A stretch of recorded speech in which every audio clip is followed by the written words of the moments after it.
In this lesson, we'll show how to draw the free body diagram for bodies in 2 dimensions. Always remember that the very first step in solving an equilibrium problem is to first draw the free body diagram. And if this drawing is shown correctly, then all the data you need, that is the forces and the dimensions, are available to you when you apply the equations of equilibrium. For example, if I draw the free body diagram of this lift boom, I have to show all the forces that act on it. And that would include the weight of the boom, the weight of the carriage, and of course, the normal forces of the ground acting on the wheels. Now, before we begin to draw a free body diagram, we first have to discuss the various types of supports used to hold a body in place, and then show how they cause reactions on the body. Now, in this regard, there are 2 key rules that you should always keep in mind when you consider the types of reactions that a support can exert on a body. The first one is the support exerts a force on the body to prevent translation. For example, here you see the force on the right, and that causes the stick to move to the right, and therefore your hand must exert a force back the other way to stop it from translating. Now the second rule, and that is that a support exerts a couple moment on a body to prevent rotation. So here your hand must exert a moment like this to stop the stick from rotating around your hand. And of course also the stick wants to translate downward, so you have to exert a force upward on the stick to hold it as well. Now with these 2 rules in mind, let's consider a variety of different types of supports that we can use to hold a body in equilibrium. The first one we'll consider is a smooth support. For example, these 2 beams rest on 2 corbels attached to this column. And of course the corbels will prevent translation of the beam in the vertical direction. Here, the force of the corbel on the beam is upward. The beam can translate horizontally, and therefore there's no force of the corbel on the beam in the horizontal direction. Also, the beam can rotate around the corbel, and therefore there's no couple moment exerted by the corbel on the beam. Only a single force acts. Now let's consider another type of support, called a roller. Here these rollers are used to support the girders of this bridge. And as you can see, the roller in plain view right here, the only thing it does is it prevents translation in the vertical direction. There's only one force exerted on the girder. Now apart from this, I hope you realize that the roller allows the girder to freely move this way. And sometimes that happens because of thermal expansion or contraction of the girder due to the weather. And we want that to be the case here. Also, the girder is allowed to rotate around the roller here. There's no restraint from the roller to do that. So consequently, there's no force exerted on the girder by the roller in the horizontal direction, nor is there a couple moment exerted, just simply a vertical reaction. Now let's consider a rocker. It's similar to a roller in a sense that there's only a single point of contact right here. And so therefore, there's only a single force exerted by the rocker on the girder, and that prevents the movement of the girder in the vertical direction. And as you would expect, the rocker allows freedom of movement this way. There's no force that way from the rocker on the girder, and of course, freedom of rotation, so there's no couple moment exerted by the rocker on the girder here. Now consider a pin. It will exert a force on the member in the horizontal direction to prevent movement in this direction, and it will also exert a force in the vertical direction to prevent motion up and down. But it cannot prevent rotation, and therefore there's no couple moment acting on the member by the pin. Just 2 force components. Actually, they produce a resultant force acting at some unknown angle up here, which can be found, of course, as can the resultant force once you know the components. Normally when we do problems, we represent the 2 unknowns as being the 2 force components, and then we find our resultant force and the angle later on if we need to. It's better to do it that way than to put the unknowns as being the resultant force and an unknown angle, because it's simpler to find the force components, and that's what we'll always do. Also, you can have a pin at an incline, like this, and sometimes you want to find those force components perpendicular to the incline and along the incline. And there's nothing wrong with doing that. If you find the resultant force of this, certainly you'll get the same result as if you had a horizontal and a vertical component and you added those up. They give the same result. And finally, we have a fixed support. Obviously, that allows no translation in the x direction, no translation in the y direction, so we have 2 forces exerted by the support on the member, and also the support prevents rotation of the member, and so therefore we have a couple moment that has to be applied to the member at this point. So here we have 3 unknowns. Now let's test ourselves on all this. If I were to remove the roller, how many reactions would you have on the beam? There'd just be 1, wouldn't there? The roller prevents the translation of the beam this way.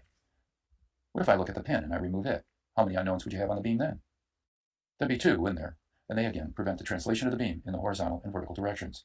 Actually, when you add them up, you get the resultant, and that resultant prevents the beam from moving in this particular direction. And of course, the resultant depends upon what these magnitudes of forces are, and that all depends upon what the loading on the beam is. And so that resultant will be different for every different loading. But anyway, you have these 2 components which add together to give our resultant. Now let's consider a cable. When I remove it, how many forces will act on the member? Only 1. And remember that a cable can only pull on a member, it can never push on it. And of course, this force acts in the direction of the cable, because the cable is completely flexible, and only prevents the motion in the direction of the cable. All right, now consider the fixed support. If I remove it, how many reactions do I have on the member? Well, there are 3, isn't there? There are 2 force components to prevent the translation horizontally and vertically, and a couple moment to prevent the rotation of the member. How about the rocker? If I remove it, how many reactions do I have on the member? There's only 1, and that prevents the motion of the member in this direction, perpendicular to the plane upon which the rocker acts. And finally, consider this one.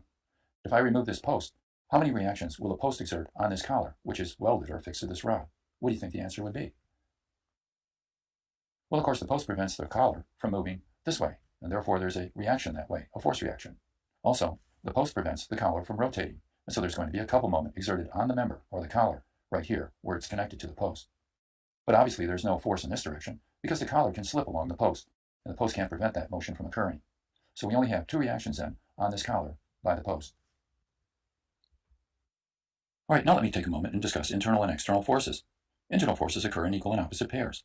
For example, the force of a bolt on the member is equal and opposite to the force of the member on the bolt. That happens here, happens down here, and it happens down here, and actually all over the place. Anyway, these are internal loadings, and they cancel away.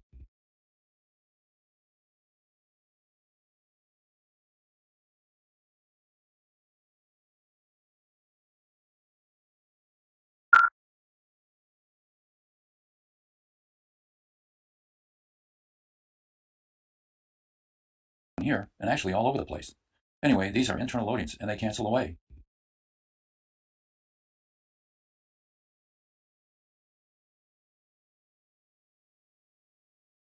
Right here.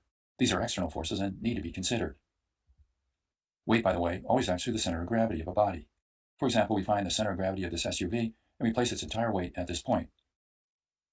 All right, now that we've covered some preliminary remarks, let's discuss how we actually draw a free body diagram.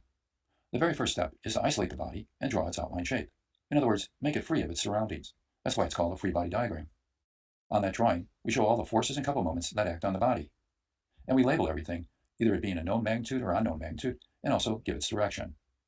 And finally, we show the dimensions for taking moments. Once we have this data labeled on the diagram, then it's rather direct to apply the equations of equilibrium and solve a problem. And therefore, drawing a free body diagram is really a very important step.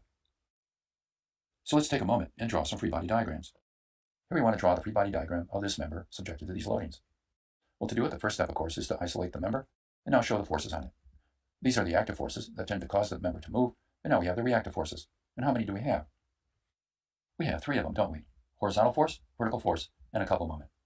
I'll call this one C sub x, this one C sub y, and finally I'll call the couple moment M sub c. Now you can put the sense of these arrows any way you like. If we get a negative value once we solve the equations of equilibrium, it simply means that the arrow will be going the other way.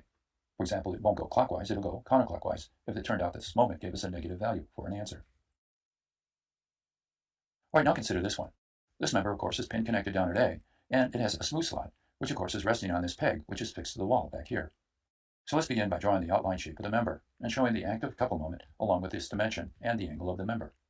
At A we have a pin, so how many reactions? Well, there are two, isn't there? We have an AX, and of course we have an AY. Now up here we have the smooth slot, and what kind of force does the peg exert on the slot? Only a normal force, because it allows the member to move this way, and also it allows freedom of rotation. We'll call this force N sub B. Is this free body diagram complete? No, it isn't. We really need to define the direction of this force, don't we? So therefore we'll have to find the angle, say for example with the vertical. That angle, by the way, will equal 40 degrees. And why is that so? Well, one way to find out is to simply realize that if you extend this line down to here, we have a right triangle in here, don't we? And if this is 40 degrees, this angle right up in here has to be 50 degrees. Since the angle in here is 90, that makes this 40 degrees. But you know, there's a very quick way to figure it out. Imagine this member being brought down to the horizontal and closing the angle of 40 degrees down to 0. As that happens, this force will go to the vertical, won't it? It tends to close up this angle as this member goes to the horizontal. And so as this closes up, so does this. And that's a quick way to find this angle, 40 degrees. All right, now consider this beam. We remove the beam from its supports and show the dimensions of the beam, the angle at which it acts, and of course the two active forces on it, and now the reactive forces. At A, how many unknowns will you have? We just have the one, don't we? Because we have a roller, and we refer to this as N sub A. Now at B, how many unknowns? Well, because we have a pin, there's two, isn't there? We'll call this BX, and this BY. Free body diagram is complete. But you know, in some problems, it's easier to arrange things in a different way. For example, I can remove the pin support reactions going the way you see them horizontally and vertically, and I can put them like this. There, of course, we still have N sub A here. But down at B, I have different reaction components. This one I can refer to as, say, B sub X prime, and this one we'll call B sub Y prime. When you solve these through the equations of equilibrium, you'll get a resultant force, which will be the same resultant you would have had had to use the horizontal and vertical components. But placing our reaction components this way will make it easier for us to apply our equations of equilibrium and get our results for these two components. Now finally, I'd like to say a few words about idealized models. That means taking a real-life situation and then modeling it with a free body diagram and showing the kinds of support reactions that can be used for an analysis. For example, consider the structure which is supporting a semaphore light over a railroad track. If I want to find the reactions at the fixed support here, I can model the structure by drawing its outline shape, finding its dimensions, of course, and its weight, and putting that on our free body diagram. And of course, because we have a fixed support, we have three components of reaction. Finally, consider the boom of this crane. I'll draw an outline shape of it first, and what forces act on it. Well, certainly the weight of the boom, and that of course is at the center of gravity for it. And of course we have the cable force up in here, because it's supporting a load. These are the active forces that tend to cause motion of the boom. And now the reactive forces. Well, there's a pin down here, and so there's two components of reaction. And finally there's a cable force up here, which is holding the boom in place. And once you know the weight of the boom and the load that's being supported, along with the dimensions and the angles that are required in here, then you can of course find the reactions at the pin support, and also the force in the cable supporting the boom. And so having completed the problem, now we'll end our lesson.